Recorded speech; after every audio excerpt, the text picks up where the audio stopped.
வணக்கம் சதீஷ். தக்லை படத்தோட அந்த இஷ்யூ பார்த்திருப்பீங்க, கன்னடா வெர்சஸ் தமிழ் அப்படின்னு போயிட்டு இருக்கு. சோ இத பத்தி நீங்க என்ன நினைக்கிறீங்க? இது வந்து முதல் முறை நடக்கிறதுல தமிழ் நடிகர்கள் பேசிய பழைய பேச்சுகள் இல்ல வேற ஏதோ பேசிய பேச்சுகளை திருத்தி தங்களுடைய இருப்பை தக்க வைத்துக்காக ப்ரோ கன்னடா ஆக்டிவிஸ்ட் எல்லாம் வந்து அது ஒரு இஷ்யூ ஆகி மன்னிப்பு கேட்கறது ஒரு வழக்கமா வச்சிருக்காங்க. கடந்த காலத்துல ரஜினிகாந்த், சத்யராஜ் போன்றவங்க எல்லாம் இந்த நெருக்கடி கொடுத்தாங்க. இப்பவும் கமலை வந்து இந்த ஒரு பேச்சை எடுத்துட்டு அந்த ஒரு நெருக்கடி கொடுக்க பண்ணிக்கிறாங்க. பட் கமல் ஹாசன் வந்து கான்பிடண்டா போல்டா தான் நிக்கிறாரு. நீங்க தடை பண்ணா பண்ணிட்டு போங்க, எனக்கு பிரச்சனை இல்லை, நான் இதுக்கெல்லாம் மன்னிப்பு கேட்க மாட்டேன்.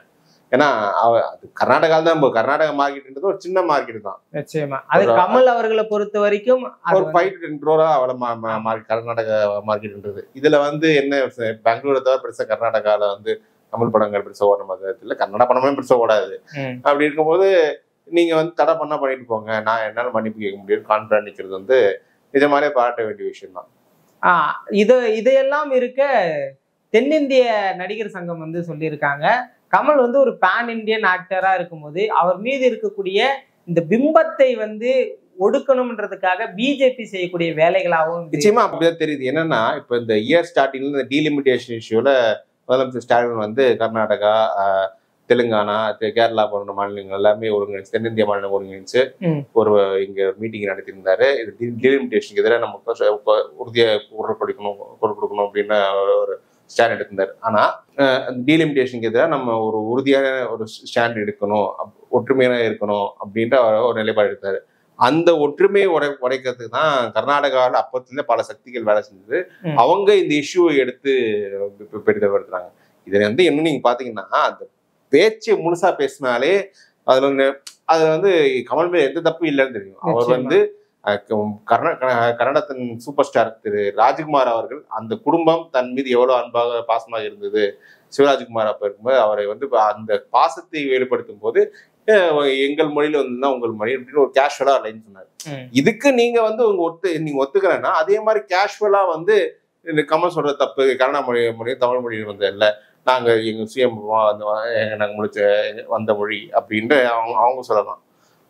ஆனால் நீங்கள் வந்து படத்தை பேன் பண்றதுன்றது எந்த விதத்துல பேன் பண்ணி மன்னிப்பு கேட்கணும்னு சொல்றது எந்த மாதிரி ஒரு இது? எல்லாரும் எல்லா சமயம் கேட்ட சொல்ல மாட்டாங்க. அவர் வந்து ஒரு தகவல் சொல்றாரு, அது தப்புன்னு நீங்க ஒரு கன்ஸ்ட்ரக்டிவ் டிபேட் வச்சு நம்ம சொல்லலாம். ஆனா அவரோட தொழிலை பாதிக்கிற வகையில நீங்க படத்தை பேன் பண்ணணுன்றது ஒரு மிரட்டல் தொழில செயல்படுறது வந்து ஒரு மோசமான செயல். இதுக்கு வந்து நிச்சயமா வந்து நீங்க பாஜக கர்நாடகா பாஜகவே இது விமர்சிச்சு சித்தராமையா பத்தி வாய் திறக்க மாட்டேங்கிறாரான்னு அந்த ஒரு துணியில ஒரு ட்வீட் போட்டிருந்தாங்க. தமிழ்நாடு பாஜக வாய் திறக்க மாட்டேங்குது, தமிழ்நாடு பாஜக ஆதரவாளர்கள் கமல்ஹாசனுக்கு ஒரு நஷ்டம் வரணும் அப்படின்றதுக்காக ஒரு வக்கர புத்தியில அவங்களும் வந்து ஒரு தமிழனுக்கு இப்படி ஒரு பிரச்சனை வருது, அவர் வந்து தமிழ் மொழி மூத்த மொழின்னு சொன்னதுக்காக இப்படி பிரச்சனை பண்றாங்கன்றதுக்காகவே இங்க தமிழ்நாட்டு பாஜக காரங்க கமல்ஹாசன் மீது ஒரு வன்மத்தை எழுவி வீசிட்டு இருக்காங்க. ஸோ அவங்க வந்து அதுல சிலர் வந்து கரோனா மிஷன் தமிழர் இஷ்யூ கொண்டு வரணும், அதுல அரசியல் லாபத்தை பார்க்கணுன்ற ஒரு நோக்கத்தை செயல்படுறாங்க. இதை தவிர திமுக காங்கிரஸ் கூட்டணின்றது வெற்றி கூட்டணி. அது 3 தேர்தலில் ஜெயிச்சுட்டு இருக்கு. காங்கிரஸ் கட்சி தமிழ்நாட்டில் ஒரு வேலையும் செய்யாம 2019 8 MP, இப்போ 9 MPன்ற மாதிரி ஜெயிச்சு கொடுத்த திமுக. ஸோ அதுக்கு அந்த ஒரு கெமிஸ்ட்ரியை பாதிக்கணும், திமுக காங்கிரஸ் இடையே ஒரு சில மனக்கசப்பு கொண்டு வரணும், ஒரு சில பிரச்சனையை கொண்டு வரணுன்ற நோக்கத்துல தான் சில செயல்படுறாங்க. அது நமக்கே தெரியுது யாரா இருக்குன்னு. அதுதான் இப்போ இவங்க சொல்லியிருக்காங்க. குறிப்பா மோடி அவர்களே வெளிநாடுகளுக்கு போனாலும் கூட தமிழ்ல இருக்கக்கூடிய சில விஷயங்களை முன்வைத்து பேசுவாரு. அதுல குறிப்பா தமிழ்நாட்டுக்கு வந்தா திருக்குறளை முன்வைத்து பேசுறதெல்லாம் பார்க்கும்போது மோடி அவர்கள் வந்து தமிழ் மீது இருக்கக்கூடிய அந்த ஆழத்தை புரிஞ்சு வச்சிருக்கிறாருன்னு தான் நம்ம பார்க்க முடியுது. ஸோ இதை வந்து பிஜேபியோட ஹையர் அபிஷியல்ஸ் நல்லா தெரிஞ்சுக்கிறாங்க. ஆனா தமிழ்நாட்டுல இருக்கக்கூடிய பாஜகவினருக்கு இதை பத்தின புரிதல் இல்லையோ? அவங்களுக்கு எதை பத்தி தான் புரிதல் இருக்கு. அவங்களுக்கு வந்து அவங்க வந்து இங்க ஒரு திட்டமே இல்லாம இங்க செயல்படுவாங்க. திமுக இவங்க வந்து இதுல ஒப்பீனியன் கிரியேட் பண்றது இங்க பிஜேபி இருக்க பிராமண ஆதரவாளர், பிராமண உறுப்பினர்கள் தான். அவங்க வந்து பெரியாரு எதிர்க்கு, திராவிடத்தை எதிர்க்குது. கமல் பெரியாரை ஆதரிகள், கமலை எதிர்க்கணும். கமல் கூட்டணியில போயிட்டு திமுக கூட்டணியில நீங்க ராஜ்யசபா வாங்கியிருக்காரு. ஆனா அவங்களால பாஜக ஒன்றும் சாதிக்க முடியலன்ற அந்த ஒரு வயிற்றுச்சல்ல சில பேர் வந்து இந்த இந்த விஷம பிரச்சாரத்தை வந்து அவர் மீது எடுத்துட்டு இருக்காங்க. அவர் மீது தொடர்ந்து வன்ம பிரச்சனை செஞ்சுட்டு இருக்காங்க. கமல் வந்து ஆரம்பத்துல தன் தந்தையார் காங்கிரஸ்ல இருந்தாரு, தன் உடம்புல காங்கிரஸ் ரத்தம், தன்னை ஒரு ப்ரோ காங்கிரஸ் பர்சனாக தான் தன்னை பொசிஷன் பண்ணியிருக்காரு. அதுவும் இவங்களுக்கு ஒரு பெரிய ஒரு கமல் மீது ஒரு அதிருப்தியை ஏற்படுத்திருக்கு.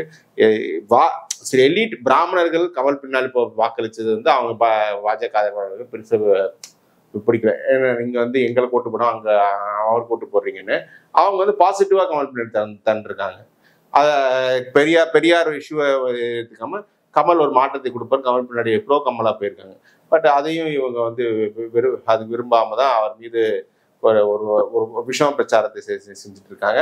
இதுல வந்து கர்நாடகா பாஜகவிற்கும் சிலர் சேர்ந்துக்கிட்டு எப்படியோ இந்த ஒரு பிரச்சாரத்தை கமலுக்கு எதிராக செஞ்சுட்டு இருக்காங்க. பட் கமல் இதுக்கெல்லாம் பெருசா அஞ்சே மாதத்தில் இந்த மாதிரி பல அச்சுறுத்தல் நான் பார்த்துருக்கேன், மன்னிப்பெல்லாம் கேட்க முடியாது ஸ்ட்ராங்கா அடிச்சாரு.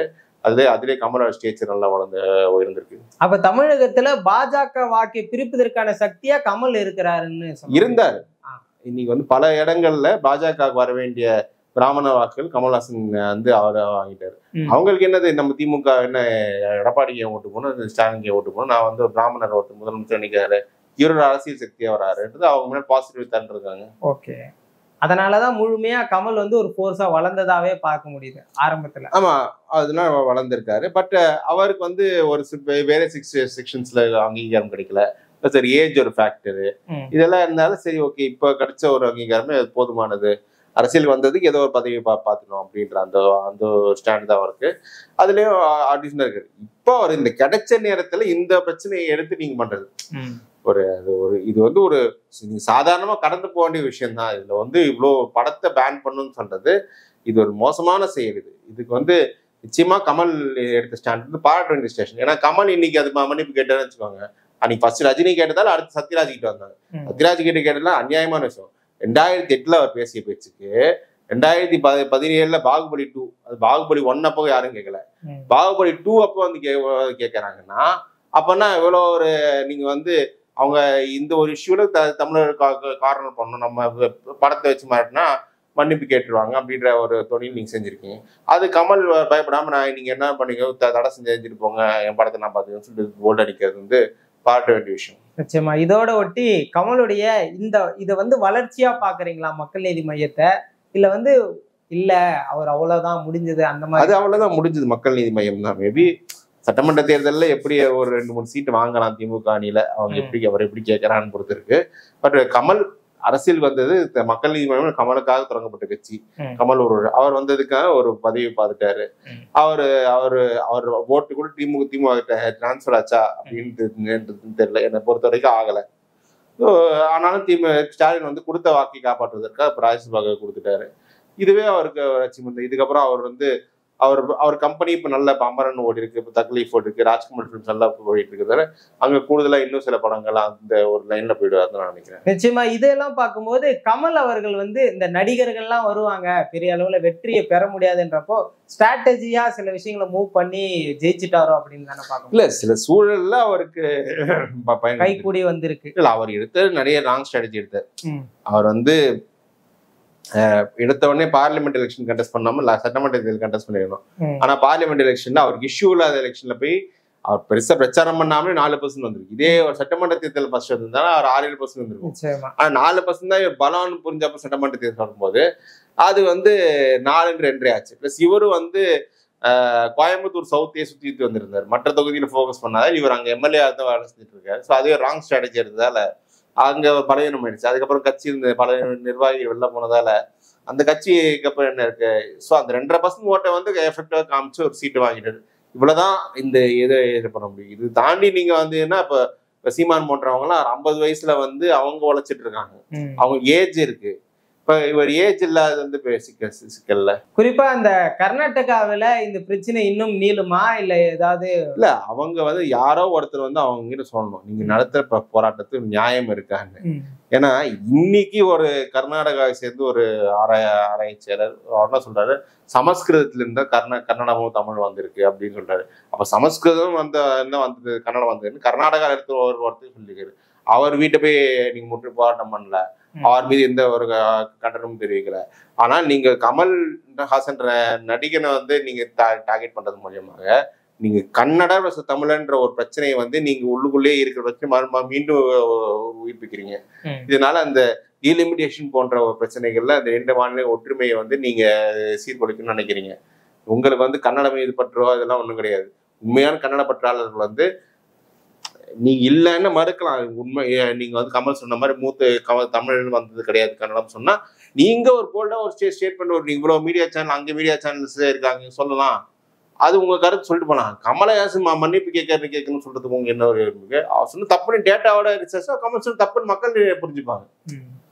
அதுக்கப்புறம் நீங்க வந்து அவர் இல்ல நான் மன்னிப்பு கேட்கணும்னு சொல்றது உங்க ஈகோ, அவர் ஈகோ வச்சு நீங்க விளையாடுற விஷயம். இது வந்து ஒரு ஆரோக்கியமான ஒரு செயலே கிடையாது. நிறைய கலைஞர்கள் எல்லாருக்குமான சொந்தம். நிச்சயமா இதே கமல் வந்து அந்த பேச்சே தெரியுது. கன்னடர்கள் மீது கன்னட மொழியின் மீது தன் மொழியை பற்றி வந்து அவர் எவ்வளவு அழகா பேசியிருப்பாரு. ஆனா அதெல்லாம் தாண்டி அவர் வந்து இந்த மாதிரி ஒரு விமர்சனத்துல உருவாக்குறது வந்து ஒரு நிச்சயமாவே வருத்தப்பட வேண்டிய விஷயம். நிச்சயமா இந்த இஷ்யூ இன்னும் என்ன மாதிரியான அதிர்வலைகளை ஏற்படுத்துதுன்னு பொறுத்து